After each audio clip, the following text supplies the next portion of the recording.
Our first guest tonight is skeptical of President Obama's so-called grand bargain, says it sounds strikingly similar to the failed 2009 stimulus bill. Joining us is Senator Roger Wicker, member of the Budget Committee, the Armed Services Committee, and the Joint Economic Committee. Senator, good to have you with us. You were not impressed by this grand bargain. No, it does sound like a rehash of the stimulus. We need corporate tax reform, but even the president has acknowledged before that needs to be revenue neutral. And so here he comes today saying we do corporate tax reform and we take the money and spend it. That's a non-starter, and I'm surprised the president has moved off an earlier position on that. And the suggestion that there would be a one-time opportunity, money taken from corporate coffers in some fashion, that doesn't sound like something would excite, and we know in fact it did not excite the Business Roundtable, but it doesn't sound like it would excite many CEOs either. That's true, and also you have to remember there are also a lot of people out there that aren't members of these big business groups.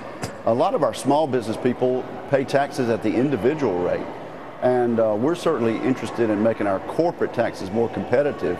But at the same time, we've got to take care of the small businesses that actually create the jobs and are still paying it at a much higher tax rate. So there are two sides to that also.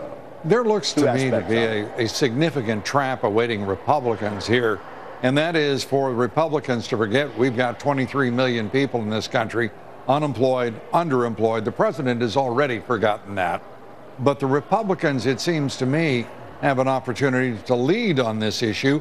Are you all going to seize the opportunity and do so?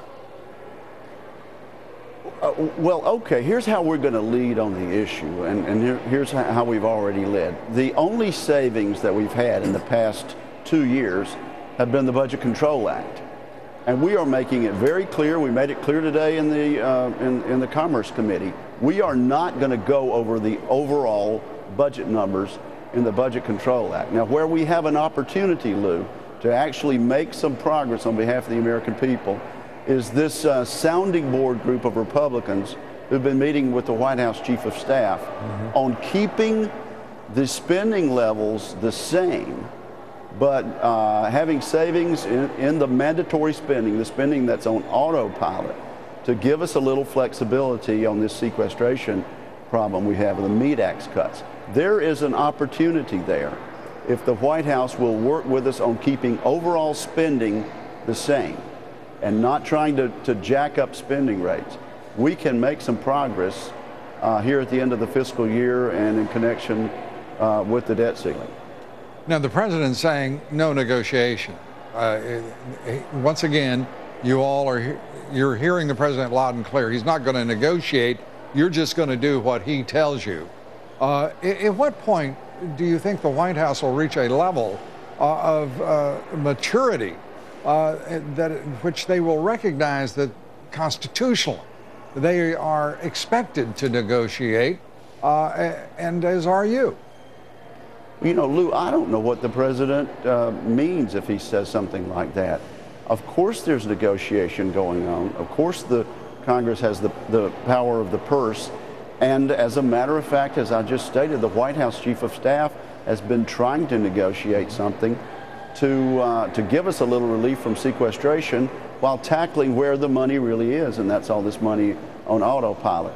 But I'll tell you, there's some things that are non-negotiable for Senate Republicans and the House majority, which is Republican, and that is we're not going to breach the hard-fought budget caps in the Budget Control Act. So from our standpoint, we want to make it clear to the American people and clear to anyone in the White House that's willing to negotiate that overall budget level that we fought so hard for with the BCA is actually, it's got to be inviolate in all of these discussions. Well, Senator, we thank you for being with us. We appreciate it. Senator Roger Wicker.